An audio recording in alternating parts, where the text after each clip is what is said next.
আমি দুখানা পেঁয়াজ নিয়ে নিয়েছি, পেঁয়াজের খোসাটা আগে থেকে কেটে বাদ দিয়ে দিয়েছি। এবার কুচি কুচি করে কেটে নিচ্ছি।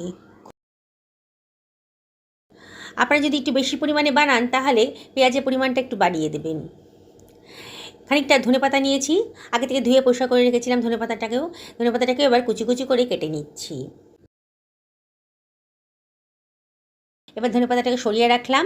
এবার নিয়ে নিচ্ছি কতগুলো কাঁচা লঙ্কা। কাঁচা লঙ্কাটাকেও বোটাটা ফেলে দিয়েছিলাম আর ভালো করে পরিষ্কার করে ধুয়ে রেখেছিলাম। কাঁচা লঙ্কাটাকে আমি খুব ছোটো ছোটো করে কেটে নিচ্ছি, একেবারে কুচি কুচি করে কেটে নিচ্ছি। আপনারা যদি বাচ্চাদের জন্য বানান তাহলে লঙ্কার পরিমাণটা কমিয়ে দেবেন কিংবা একেবারেই লঙ্কা দেবেন না। আমরা একটু ঝাল খেতে পছন্দ করি বলে লঙ্কার পরিমাণটা একটু বেশিই দিলাম। একটা ফ্রাই প্যান নিয়ে নিয়েছি, এর ভেতর দিয়ে দিচ্ছি সুজি। আমাদের বাড়িতে যে নর্মাল সুজি আসে সেরকম সুজিই দিয়ে দিচ্ছি, 1 বাটি পরিমাণ দিয়ে দিলাম সুজিটা ফ্রাইং প্যানের ভেতরে। এবারে আমি দিয়ে দিচ্ছি যে পেঁয়াজটা কুচি করে রেখেছিলাম, সেটা আমি সুজির ওপরে দিয়ে দিচ্ছি।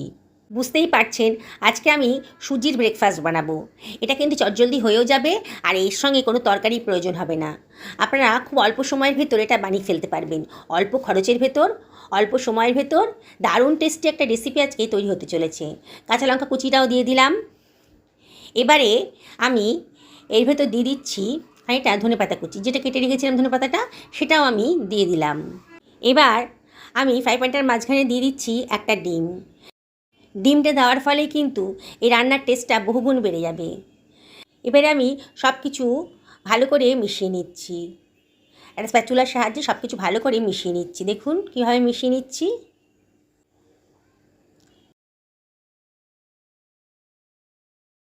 এবারে আমি ওর মধ্যে দিয়ে দিচ্ছি 1/4 টেবিল চামচ মতো হলুদের গুঁড়ো, জাস্ট কালারের জন্যে, 1/2 টেবিল চামচ মতো লঙ্কার গুঁড়ো, 1/2 টেবিল চামচ মতন চাট মশলা।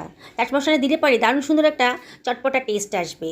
হাতের ডোলে 1/2 টেবিল চামচ মতন জোয়ান দিয়ে দিলাম, এটা হজম শক্তি বাড়ায় জোয়ানটা। এবার দিয়ে দিচ্ছি 1/2 টেবিল চামচের একটু বেশি পরিমাণে লবণ দিলাম। এবার আমি সব কিছু আবারও ভালো করে মিশিয়ে নিচ্ছি, খুব ভালো করে মিশিয়ে নিতে হবে।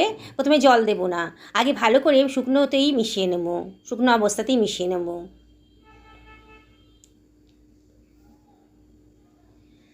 দেখুন এবারে আমি ভালো করে মেশানো হয়ে গেছে। এবারে আমি যে বাটিতে সুজি নিয়েছিলাম সেই বাটির 1 বাটি জল আমি দিয়ে দিলাম। আমি 1 বাটি সুজি নিয়েছিলাম, 1 বাটি জলই আমি প্রথমে দিয়ে দিলাম। দিয়ে সব কিছু আবারও ভালো করে মিশিয়ে নিচ্ছি, খুব ভালো করে মিশিয়ে নিতে হবে যাতে সমস্ত মশলা সুজির সাথে খুব ভালো করে মিশে যায়। দেখুন খুব ভালো করে কিন্তু মেশানোটা হয়ে গেছে আমার। এবারে এটাকে আমি গ্যাস ওভেনে বসিয়ে দেব।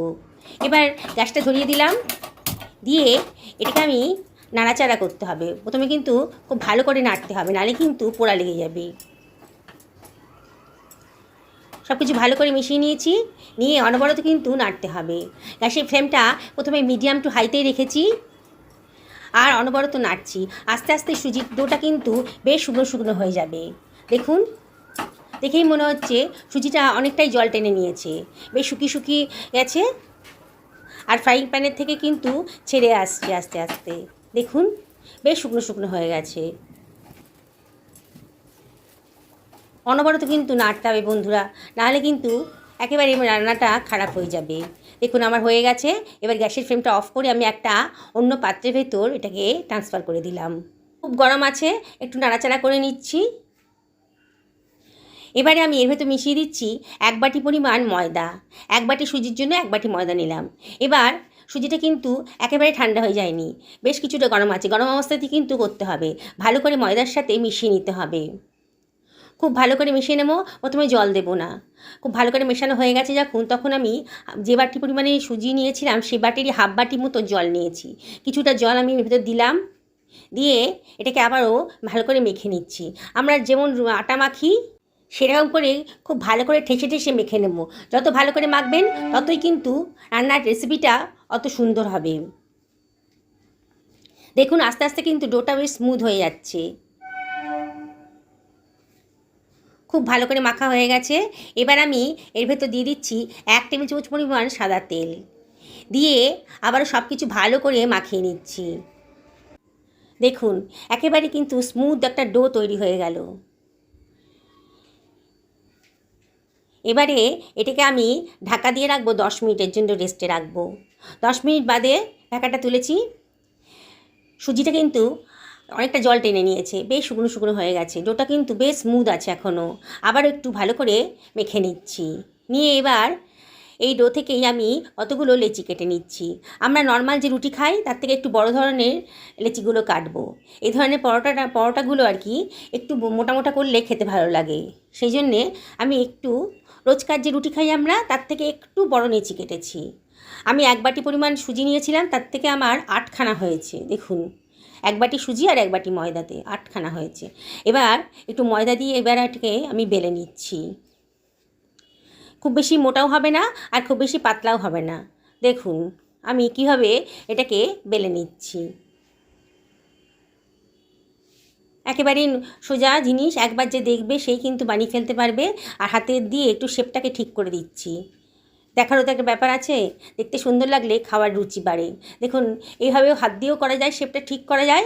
আবার আর একটা পরোটার মতো বেলে নিয়ে বা রুটির মতো বেলে নিয়ে একটা ছোট কিছু দিয়ে গোল মতন ছোট, আমি একটা স্টিলের প্লেট দিয়ে করেছি, ওপরে বসিয়ে দিয়ে সাইড থেকে অংশটা কেটে বাদ দিয়ে দিলাম।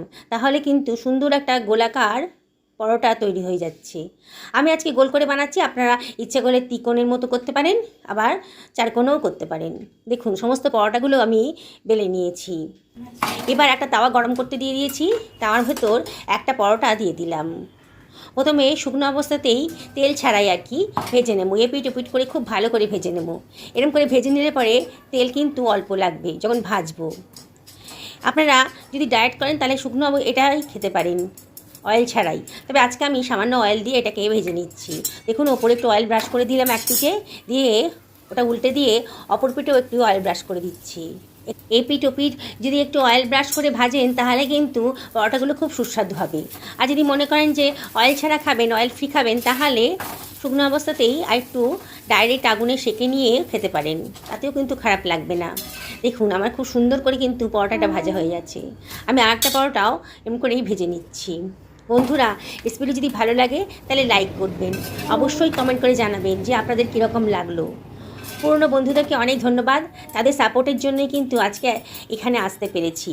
অনেক অনেক ধন্যবাদ আপনাদেরকে। তাও আপনাদেরকে রিকোয়েস্ট করব, যদি রেসিপিটা ভালো লাগে তাহলে লাইক করবেন, বন্ধুবান্ধব আত্মীয় স্বজনের সঙ্গে শেয়ার করবেন, আর অবশ্যই কমেন্ট করবেন।